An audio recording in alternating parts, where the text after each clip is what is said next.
흥미로운 미술 세계로 안내해 드립니다. 미술랭 가이드. 오늘도 미술 작품의 예술적 가치부터 경제적 가치까지 두루두루 살펴볼 텐데요. 오픈 갤러리 홍지혜 디렉터 오늘 역시 함께하겠습니다. 안녕하세요. 네, 안녕하세요. 네, 지난 방송 이후에 네. 저희가 코너명을 좀 바꿔봤어요. 네, 그러니까요. 마음에 드세요? 저도 여쭤보려고 그러는데 저 너무 마음에 드는데 진행자님 마음에 드세요? 아니, 발음을 좀 신경 써야 되는 거 빼고는 괜찮습니다. 네, 미술랭입니다. 미술랭. 네, 미술랭이죠. 네, 맞습니다. 지난 시간에는 여의도동 미술관으로 코너명이 나갔었잖아요. 네네. 근데 코너명을 바꾼 거 관련해서 제가 잠깐 미술 상식 겸으로 한번 소개를 드릴게요. 예. 미술관이랑 갤러리의 차이를 잘 모르시는 분들이 좀 있는 것 같아요. 왜냐하면 둘 다 전시하는 공간으로 보통은 알고 그렇죠. 계시죠. 예. 네, 그냥 전시를 하다 보니까 둘 다 전시하는데 뭔가 미술관은 뭐 국가에서 하는 거고 갤러리는 사설기관인가 이 정도로 생각을 하시는 경우도 있더라고요. 아니 제가 지금 그렇게 멈칫멈칫해요. 또 질문을 많이 하실까 봐 걱정이 돼가지고요. 저 오늘 질문 많이 준비해왔어요. 그러셨어요? 네. 두 군데 다 전시를 하기는 하는데 전시는 수단일 뿐이지 그게 목적은 아닙니다. 두 군데의 목적은 다른데요. 네. 미술관은 우선 작품을 수집, 보존, 연구하는 기관으로요. 공익성을 목적으로 하고 있어서 네. 연구 내용을 이제 시민들에게 그 결과를 전시해서 보여준다고 볼 수가 있고요. 갤러리는 영리를 목적으로 하기 위한 곳이죠. 즉 팔기 위해서 판매 목적. 팔려면 네. 보여줘야 되니까 전시를 네. 하죠. 그래서 미술관과 갤러리 둘 다 전시를 하기는 하지만 목적 자체가 영리를 추구하냐 아니냐에 따라서 조금 다른 것 같아요. 그래서 제가 이 코너에서는 미술품의 예술성, 인문학적 가치만 다루는 게 아니라 경제적 가치에 대해서도 이야기를 할 예정이라서 네. 미술관이라는 말이 딱 들어맞지 않을 수도 있겠어요라고 살짝 지난번에 의견을 드렸는데 네네. 이거를 이렇게 바꿔주셨더라고요. 이런 심오한 뜻이 있는 줄 몰랐어요. 그러게요. 저도 쓱 던진 거였는데 그래서 이 코너가 미술을 조금 더 가까이 다가가도록 하는 취지인 만큼 이 코너명을 좀 바꿔주신 것 같아요. 미술랭 가이드. 네. 알겠습니다. 이게 입에 붙으면 네. 아마 청취자분들도 좋아하시지 않을까 생각합니다. 네. 자, 오늘은 이제 두 번째 시간인데요. 지난 시간에는 미술 시장도 일반 자본시장처럼 수요와 공급의 법칙으로 움직인다 이렇게 말씀해 주셨잖아요. 네. 미술품 가치도 이제 그렇게 매겨진다고 또 얘기하셨고요. 네. 또 오늘은 그럼 어떤 얘기를 해볼까요? 우선은 지난 시간에 마지막으로 김환기의 작품에 대해서 말씀을 나누다가 끝났어요. 그 지난 시간에 함께하지 못하신 청취자분들을 위해서 간단히만 요약을 해보자면요. 예. 우선 첫 번째 우리나라 경매가 탑 10 리스트 중에 8점이 김환기 작가의 작품이다. 네. 두 번째 김환기 작품이 이 탑 리스트에 오르기 시작한 것은 2015년부터다. 네. 세 번째 김환기 작가는 1974년에 작고했다.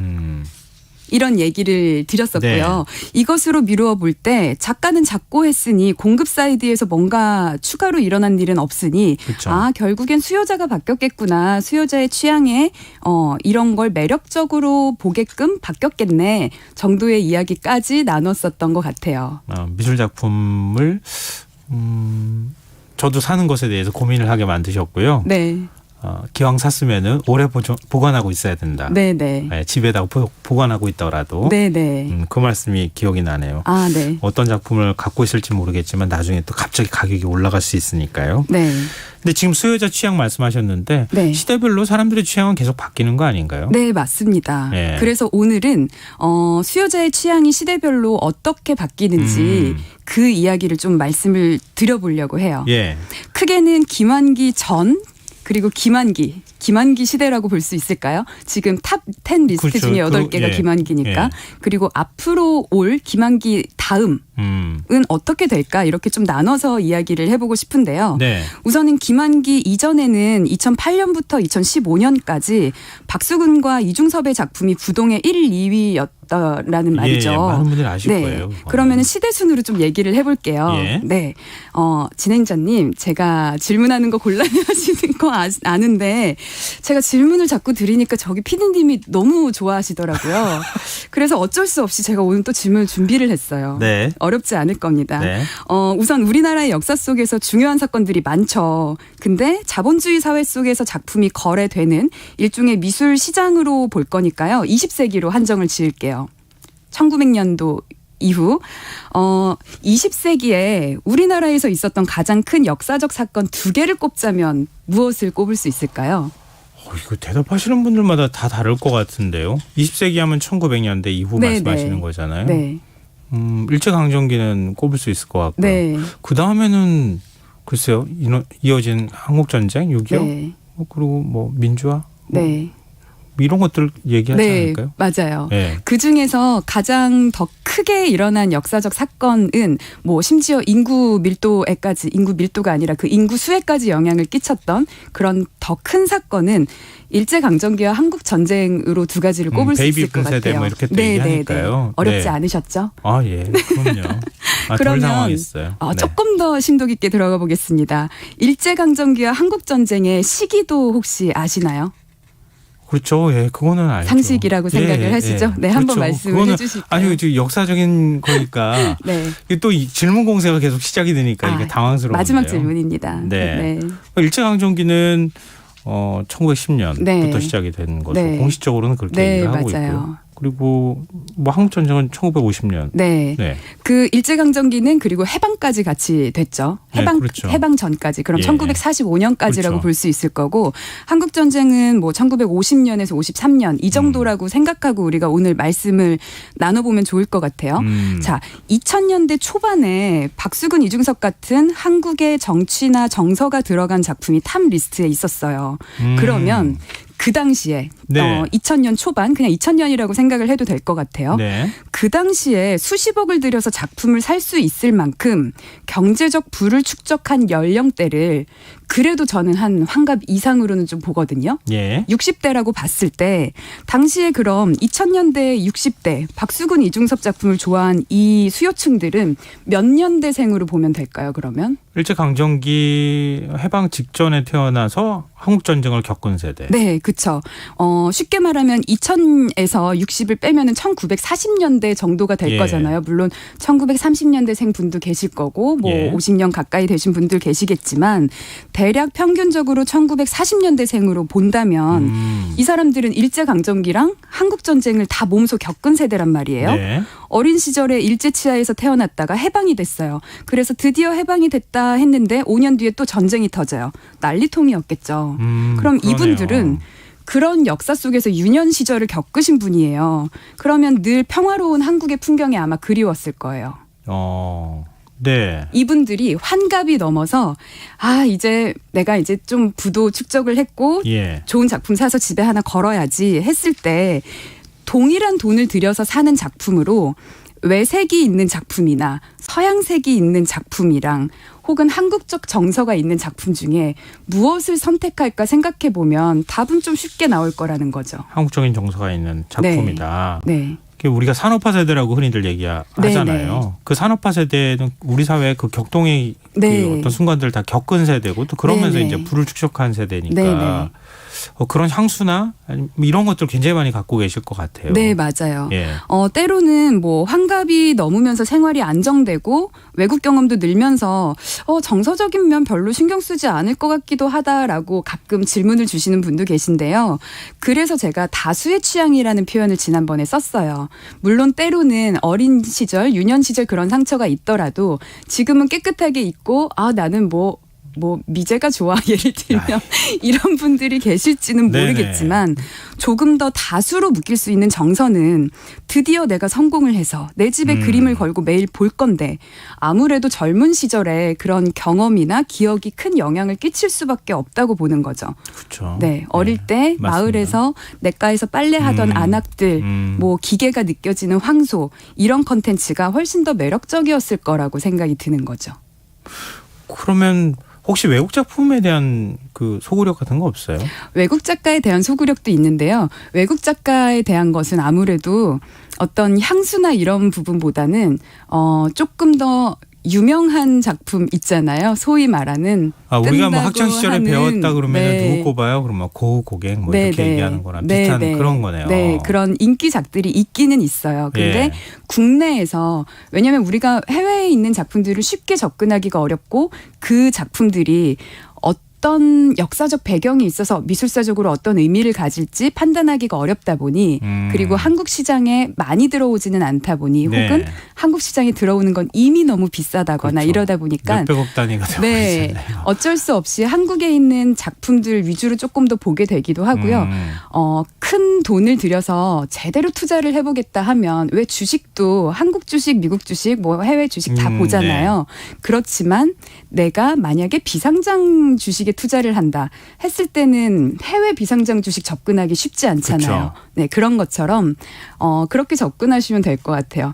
저는 사실상 젊은 작가들 작품 사는 거를 스타트업에 투자하는 마음으로 보시라라는 말씀을 많이 드리거든요. 네네. 네, 가능성을 보고 우선은 매력이 있으면 내가 투자를 하되 이후에 지원을 또 계속 해주기도 하는 거죠. 응원도 하고. 그러니까 시대 흐름, 시대 결을 읽고 자기 네. 개인의 취향을 좀 분명하게 가질 필요가 있다. 네. 그래야 성공한다. 이제 이 네. 말씀에 가깝지 않을까 싶은데요. 네. 그럼 아까 말씀하셨던 것처럼 네. 이중섭 화가나 이런 그 어떤 자라온 어떤 환경이나 이런 것에 대한 네. 한국적 정서를 그리워하시는 분들이 굉장히 좋아하는 네. 작품에서 추상화가인 김환기 작품으로 넘어가 버렸단 말이에요. 네네. 이게 왜 이렇게 넘어가는 현상이 나타나는 거예요? 그렇죠. 그 말씀도 또 드릴게요. 김한기의 작품이 탑 리스트에 들어가기 시작한 거는 2015년부터라고 했잖아요. 네.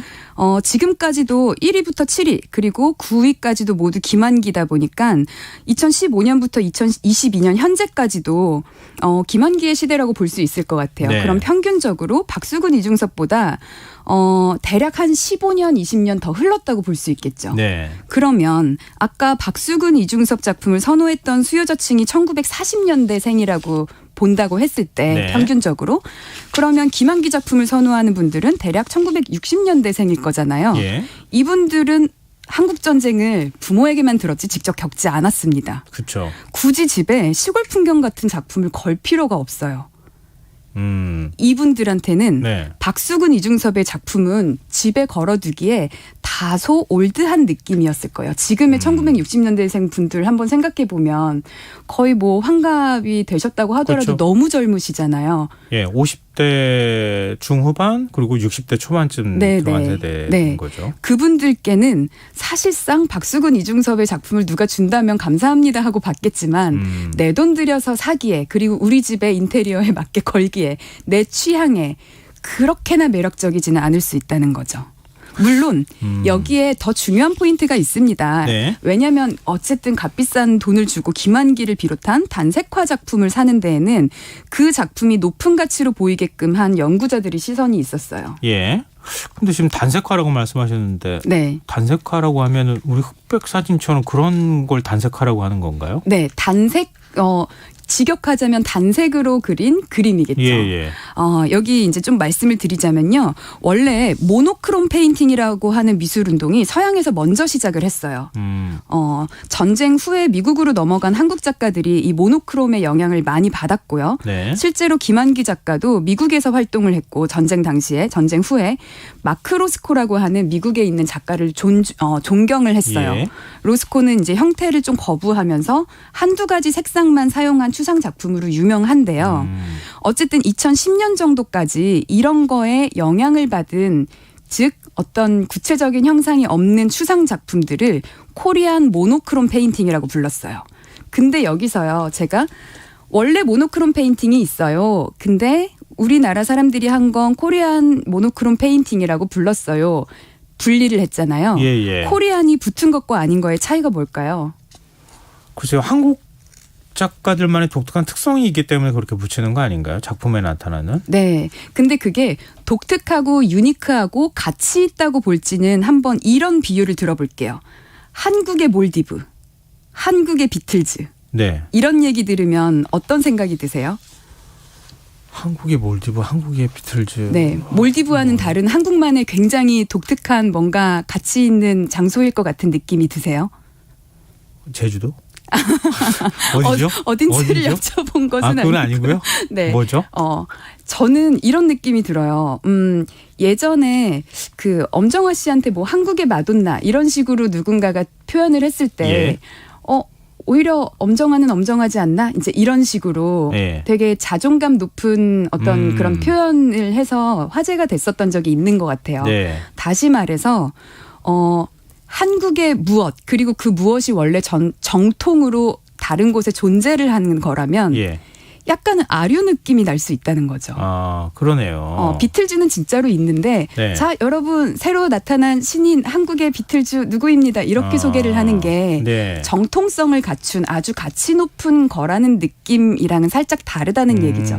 그러네요. 네. 네네. 네, 제가 너무 설득을 주장을 많이 한 건 아니죠. 아닙니다. 네. 근데 이제 그 아까 말씀하셨던 것처럼 김한기 네. 시대가 이제 시작됐다고 하는 거, 네. 60년대생에 하고 관련이 있다고 말씀하셨잖아요. 네, 뭐 어찌 보면 베이비붐 세대이자 네. 우리 사회에서 대학을 가기 시작했던 네. 본격적으로 네. 이렇게 이제 많이 배우기 시작한 세대. 네. 그러니까 그런 세대들이 어떤 특성들이 반영이 됐다고 볼 수 저는 있을까요? 그런 분들의 그런 특성보다는 이번에는 연구자들의 그러니까 매개자들의 역할 때문에 수요자들의 취향이 거기에 반영했다고 저는 보는 편인데요. 네. 자, 제가 아까 모노크롬 페인팅 말씀을 드렸어요. 네. 근데 이전에는 한국의 단색화들을 코리안 모노크롬 페인팅이야라고 얘기를 했다가 2012년에 국립현대미술관에서 단색화전이라는 전시를 열었습니다. 네. 근데 이게 굉장히 의미 있는 전시였어요. 왜냐하면 그 전시 포스터에 단색화를 한국말로 단색화 한 다음에 뭐 코리안 모노크롬 페인팅 이렇게 적은 게 아니라 네. 아예 DANSAEKHWA라고 고유 명사화를 시켰어요. 이게 말장난 같지만 단어가 주는 상징성과 의미가 대단한데요. 예. 서양의 모노크롬이 색채 표현에 집중한 것에 반해서 한국의 단색화는 마치 수행하듯이 동일한 행위를 반복하며 그 정신성을 표현했다는 점에서 일반 모노크롬이랑은 다르다고 연구자들이 새로운 해석을 한 거죠.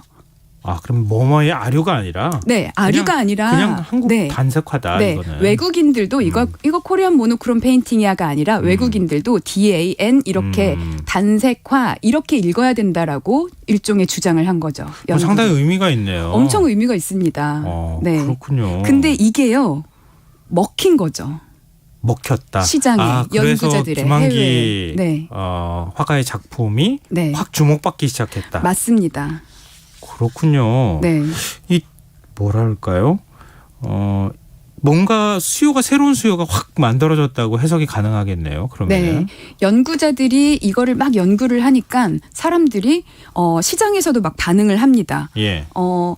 갤러리에서도 그러니까 미술관에서 이런 전시들을 하고 갤러리에서도 같이 팔고 그러면 많이 눈에 띄죠. 네, 그렇죠. 그럼 사람들이 저거 뭐지 하고 관심을 갖죠. 그랬더니 이게 굉장히 중요한 거래요. 우리나라 미술사적으로. 네. 근데 도상을 보니까 뭐 박수근, 이중섭 이런 것보다 훨씬 더 내 미감에 더 맞는 거예요. 그리고 해외에서도 막 인기가 있어요. 네. 그러다 보니까 사람들이 사실 타인의 취향을 그 타인의 욕망을 욕망한다고 하듯이 사실 다수의 취향은 타인의 취향에 영향을 받을 수밖에 없거든요. 그렇죠. 사람들이 다 좋다 하니까 내 눈에도 좋아 보이고 정말 좋아하는 사람들이 많아지는 거죠. 그거에 대한 명확한 근거까지 있으니까. 그렇군요.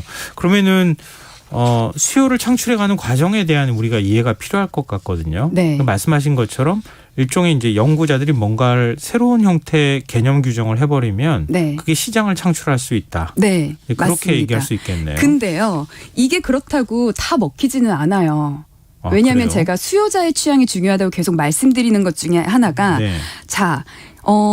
단색화라는 장르가 한국의 미술 운동 혹은 미술 담론으로서는 거의 처음으로 해외에서 주목을 받기 시작했단 말이에요. 네. 미술계가 얼마나 신났겠어요. 그렇죠. 이제 한국 미술도 된다.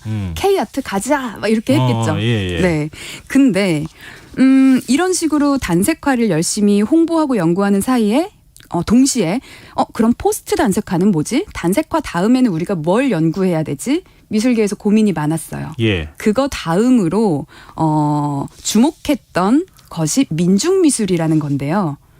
어려운데요. 이것도 민중미술요? 네, 민중미술이라는 장르 혹은 미술 과거 운동이 있습니다. 80년대에 있었던 거 아닌가요? 네, 70년대 말 80년대 초에 민주화 운동의 태동과 함께 했고요. 어떻게 보면 사회에 대해서 미술이 발언해야 된다. 미술인들의 자각으로 일어나서 한국의 미술사적으로는 굉장히 중요한 흐름입니다. 네. 근데 이거를 열심히 띄우려고 노력을 했어요. 예. 근데 딱 듣기만 해도 민중미술이 뭔진 모르지만 도상이 좀 어떨 것 같다라는 느낌이 조금 오시죠? 굉장히 현실주의 느낌이 날 것 같아요. 네. 현실적이기도 하고 약간은 정치적인 그렇죠. 사회적 메시지가 있는 그러다 보니까 예를 들면 막 이런 것들이 있었어요. 뭐 한여리를 살려내라. 혹은 뭐 이제 걸개 형식으로 왜냐하면 빨리 그려서 크게 옥외에다가 걸어야 되다 보니까 걸개 형식이라거나 아니면 판화 형식으로 막 찍어낸다거나 칼춤을 춘다거나 이런 식의 것들이 있었는데 결과적으로 연구자들이 연구를 했지만 잘 안 됐죠. 왜냐하면 수요자들의 취향에 맞지 않았기 때문에. 그렇군요. 오늘은 여기서 마무리해야겠습니다. 네. 이게 약간 뭔가 이렇게 드라마 시리즈 보는 느낌 있잖아요. 그런 느낌이 들거든요. 네. 일단 여기서 잠깐 다음 시간에 나머지 이어서 저희가 좀 얘기 나누도록 하겠습니다. 알겠습니다. 자, 미술랭 가이드. 오늘도 미술관과의 거리를 확 좁혔는데요. 다음 주를 기약하면서 여기서 마무리하겠습니다. 오픈갤러리 홍지혜 디렉터와 함께했습니다. 고맙습니다. 네, 감사합니다. 김성환의 이사 오늘 순서 여기서 마칩니다. 모바일 쿠폰 당첨자는 홈페이지 공지사항에서 확인하실 수 있습니다. 편안한 밤.